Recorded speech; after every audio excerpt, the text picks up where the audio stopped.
Welcome to JTV, the Global Jewish Channel.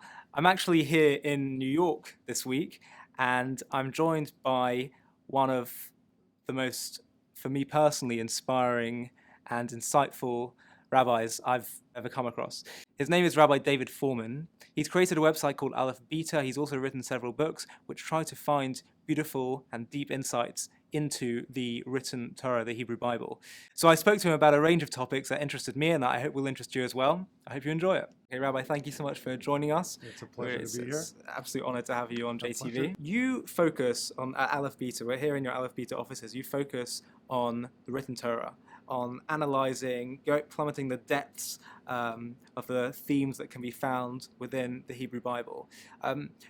A lot of the religious Jewish world spend most of their time actually delving into the oral Torah, which is basically the rabbinical commentaries that we believe has been passed down all the way from Mount Sinai, the commentary, the understanding of the written Torah. But you focus very much on the plain text.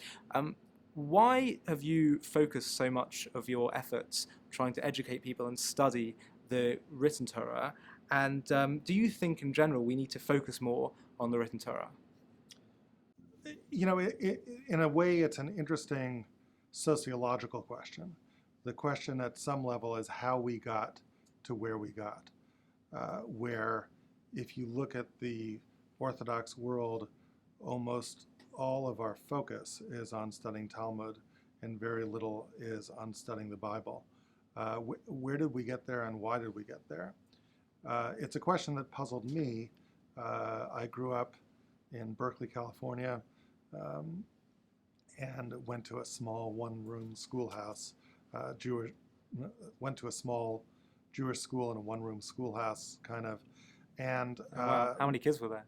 We had 13 students in a combined 6th, 7th, and 8th grade. I'm proud to say I was the valedictorian of our class of 3. Well, but be that as it may, my gosh. One of the delights of growing up in Berkeley is I had the opportunity to hear the sermons and the drashot of Rabbi Yosef Leibowitz, who is the rabbi at our small Orthodox shul there. And he really opened up my mind to the possibilities of worlds of meaning hidden in the written Torah, which weren't really being talked about.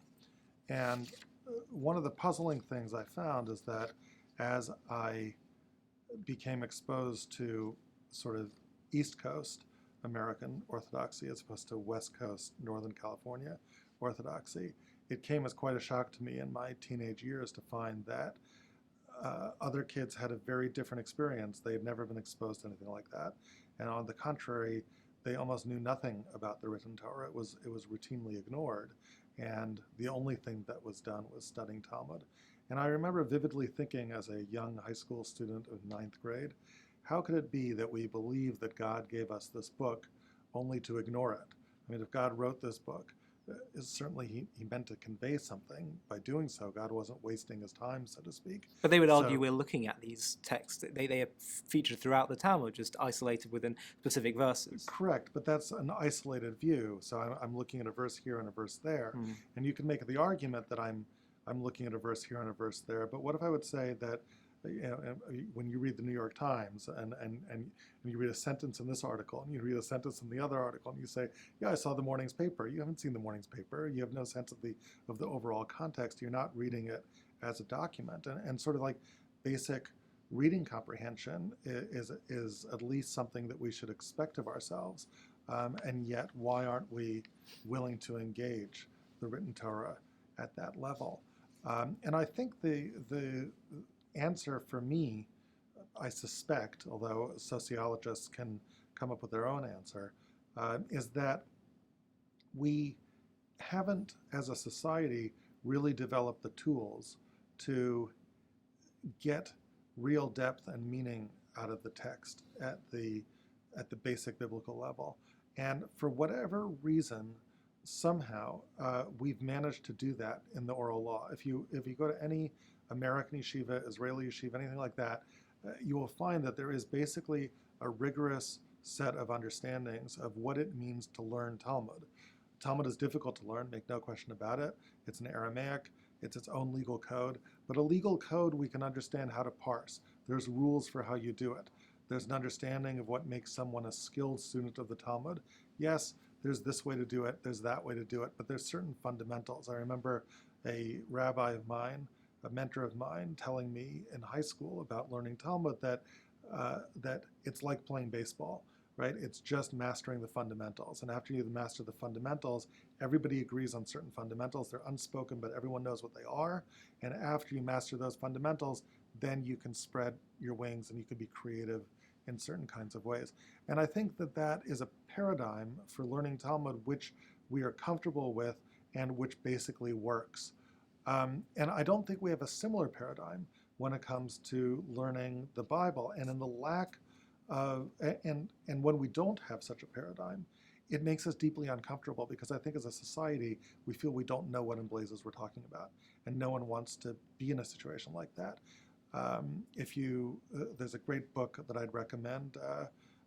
Thomas Kuhn wrote this book called The Structure of Scientific Revolutions, where he analyzes sort of trends in scientific revolutions and what is the reason why scientists will move from one paradigm to another.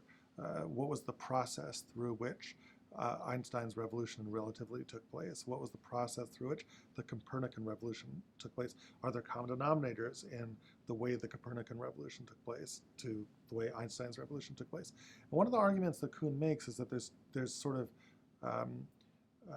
there's a couple different ways to think about science. One way to think about it is that a mature scientific field is a scientific field in which a paradigm has been established. And what that means is that everybody knows the rules. Everybody knows how you're supposed to do science. Everybody knows what a proper experiment looks like, what a proper hypothesis looks like. Everyone knows what a peer-reviewed paper looks like, and that's a mature field. And where you have an immature field is where no one knows what the rules are. Where you have a scientific revolution in progress is where the rules are changing, right? And that's where things get funny. And somehow, in the Jewish sphere, when it comes to Talmud, we have a mature field, and somehow when it comes to biblical analysis, we don't. And what this leads to is, if you walk into any Orthodox simcha, as it were, and you see people celebrating a wedding or a Sheva Brach, so someone will get up and we'll talk for 10 minutes about the Parsha, and most of the time it's nonsense. There's a word for this. It's called Shalashudas Torah. It's the Torah that you say over during Shalashudas and there's sort of this lacks intellectual depth. Not only is it lack intellectual depth, there's simply no rules for evaluating. To the extent that there are rules, right. There's a social construct that goes something like this. I stand up and say whatever I want, no matter how ludicrous it is.